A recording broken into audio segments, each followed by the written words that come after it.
कैसे हैं बबुआ लोग। उम्मीद करते हैं कि आप लोग अच्छे होंगे। हम लोग क्लास पुनः प्रारंभ कर रहे हैं और क्लास प्रारंभ करने से पहले एक मोटिवेशन कोट है कि कौन कहता है कि कामयाबी किस्मत तय करती है। कौन कहता है कि कामयाबी किस्मत तय करती है।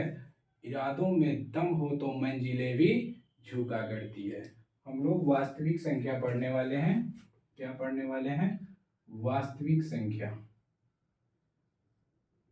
वास्तविक संख्या, रियल नंबर्स।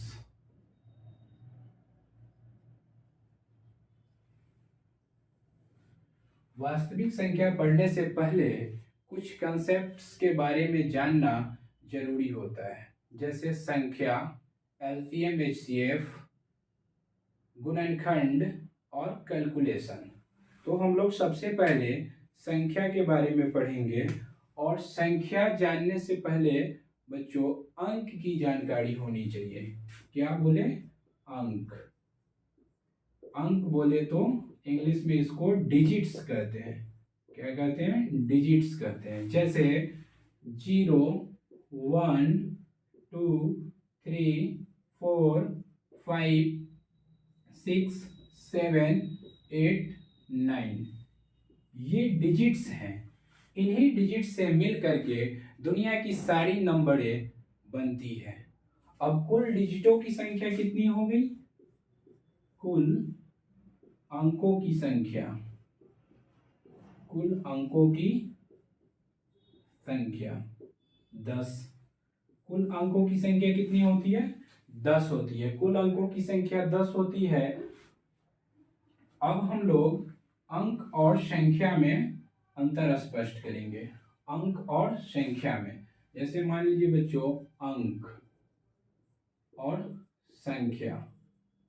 क्या लिखा हुआ है यहाँ? अंक और संख्या। अब देखिए, अंक में हम 1 लिख दिए और संख्या में 10 लिख दिए। और ये 1 और 10 में क्या अंतर है? यहाँ देख रहे हैं कि अंक में सिर्फ 1 लिखा हुआ है और यहाँ पे संख्या में देख रहे हैं कि 1 के साथ साथ 0 भी लिखा हुआ है।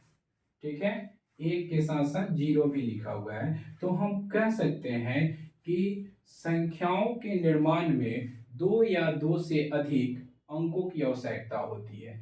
जैसे 12, 14, 540। किसी भी संख्या के निर्माण में कम से कम 2 अंकों की आवश्यकता होती है। किसी भी संख्या के निर्माण में कम से कम 2 अंकों की आवश्यकता होती है। और अधिक से अधिक जितना अंक चाहे उतना हम लिख सकते हैं। ये डिपेंड्स करता है कि संख्या हम कौन सा लिख रहे हैं, संख्या कौन सी बन रही है। ठीक है,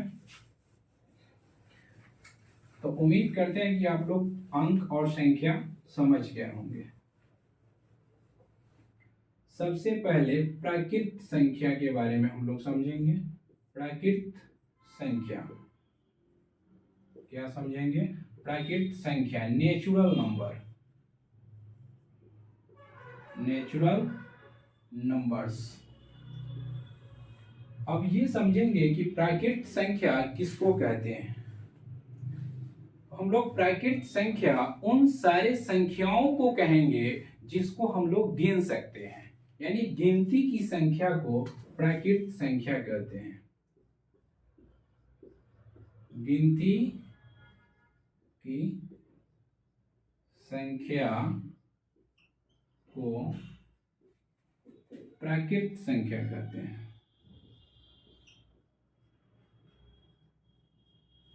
प्राकृत संख्या कहते हैं। जैसे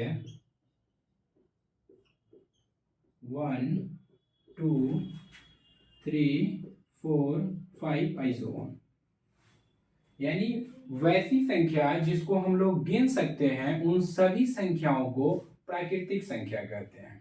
ठीक है, प्राकृतिक संख्याओं को कैपिटल एन से सूचित किया जाता है। ठीक है, अब ये बोर्ड एग्जाम में नहीं पूछेगा कि प्राकृतिक संख्या किसको कहते हैं या प्राकृतिक संख्या की परिभाषा लिखिए। हम लोग को वास्तविक संख्या अच्छे से समझने के लिए कुछ छोटे छोटे कंसेप्टों की आवश्यकता होती है। वे छोटे कंसेप्ट्स में से एक प्राकृतिक संख्या भी है, इसलिए हम लोग प्राकृतिक संख्या पढ़ रहे हैं। अब यहाँ से एक छोटे से सवाल बोर्ड एग्जाम में पूछ लिए जाते हैं कि सबसे छोटी प्राकृतिक संख्या क्या होती है। क्या पूछे जाते हैं? सबसे छोटी प्राकृतिक संख्या, सबसे छोटी प्राकृतिक संख्या क्या होती है?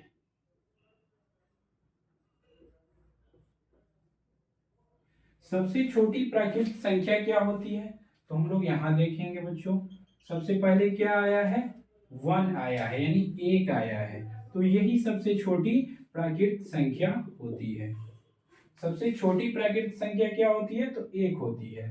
अब यहां से एक सवाल और बनता है, क्या बनता है कि सबसे बड़ी प्राकृतिक संख्या क्या होती है? सबसे बड़ी